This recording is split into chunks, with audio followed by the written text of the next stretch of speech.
Hey everyone, welcome to the Bruce Williams channel. Welcome to today's watch review. Let's do a wrist check. I've decided to wear the Oris Aquis Date Limited Edition Lake Baikal today. It's such a lovely blue with that fume sunray application. This is a fun one to wear. But we're going to talk about a Japanese diver. This is the Citizen Promaster Aqualand. Now, I'd like to shout out Saltzman's Watches for sending this in. Richard has been great to work with over the past year in lending in really fun watches from Citizen to Tag Heuer, Breitling, Oris. So links to his store, his contact information is in the description of this video. He's one of the best authorized dealers that I've worked with in terms of pricing. So I just want to make you guys aware of that.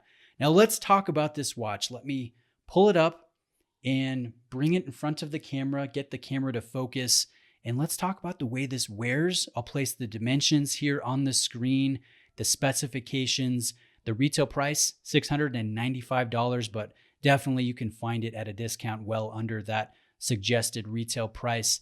And I'd like to let you guys know this is a comfortable watch, though it is a big watch. You feel the size on your wrist. My wrists are 7.25 inches in circumference, and I could definitely wear this for stretches, but I would not want this to be my daily diver, day in and day out. I think I would prefer something a bit more traditional, a bit more conservative, but obviously this has some really fun presence. It has a nice color scheme. It's a little bit different from Citizen's website. They show it a lot more saturated on their website, but as you guys can see, it's a bit more muted in natural light or here in the studio under the LED lights. But let's talk about, let's talk about the features. Let me place this down on the table and I'll drop in some macro video illustrating the different elements of the dial because we have a few things going on here. So this is the caliber J250. It's an eco drive movement. And if you're going to use this watch fully for one day, in order to get that charge for one day, you're going to need 3 minutes in the sun, and it will fully charge the movement for use in for a 24-hour period. It's going to take 11 minutes to charge if the day is cloudy, and if you're inside under fluorescent lighting, 40 minutes for a charge. And if you're in the worst conditions, basic interior incandescent lighting, it's going to take 4 hours to get that day's worth of charge. Now you can see hours, minutes, seconds, a date at the 3 o'clock position. That's all very traditional, straightforward. There's a power reserve indicator on the 9 o'clock side of the dial. I think that's a welcome, practical addition to this watch. If I was going to be diving, and guys, I don't dive. That's a hobby that I would love to get into at some point, but I don't dive. But if I was, and I was going to use this as a backup device to my professional dive computer, then I would want to know how much juice is left in the movement. Is it going to work for the duration of my dive? I think that's great that this is present. And as you guys can see, it's nearly at a full charge. So that's good. Now we have two extra hands and they're both pointing at the 3 o'clock position, the date. And there's a red one. This is your red depth hand. If you look at the chapter ring, there's a nice deep rehaut here with indexing done in red showing depth. So as you get into the water, there is a water sensor indicator on the right-hand side, the 3 o'clock side of the case.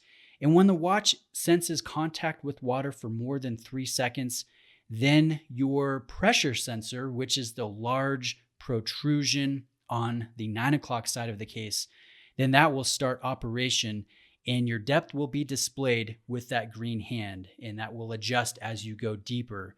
So I think that's really interesting. Below the red hand is a black hand.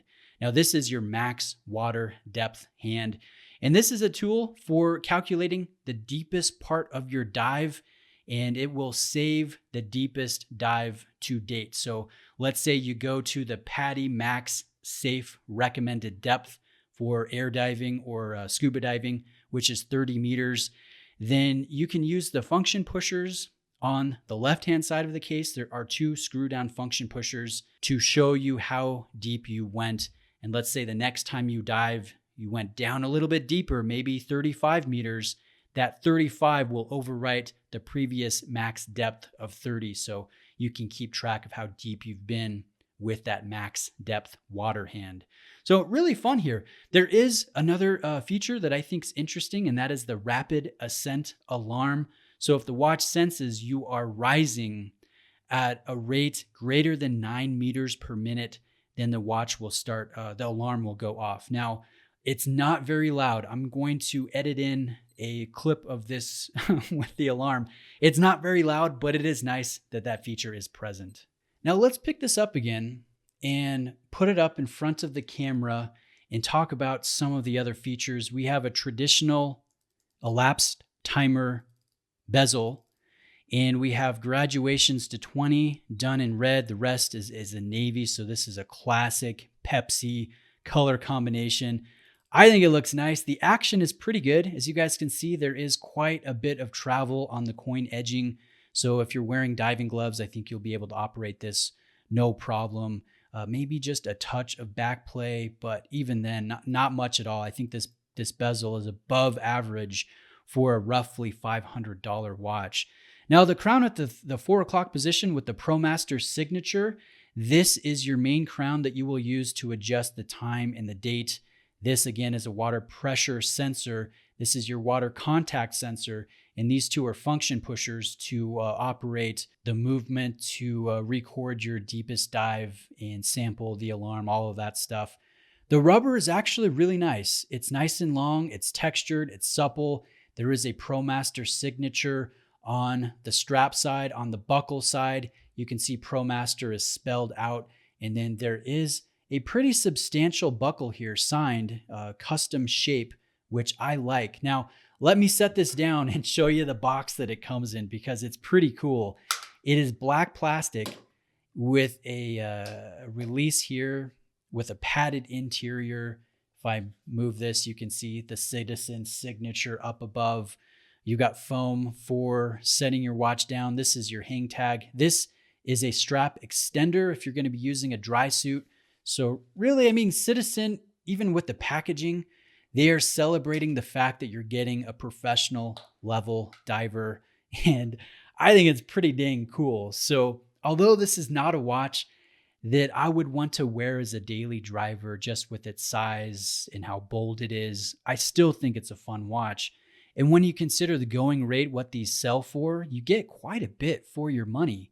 You know, you don't have to go diving with the Rolex Submariner if you don't want to. You don't have to spend $10,000 on a traditional diver. You can get something for around $500 that does the job, shows you your depth, has an alarm. You know, I respect that. As a watch enthusiast, I think that's pretty cool.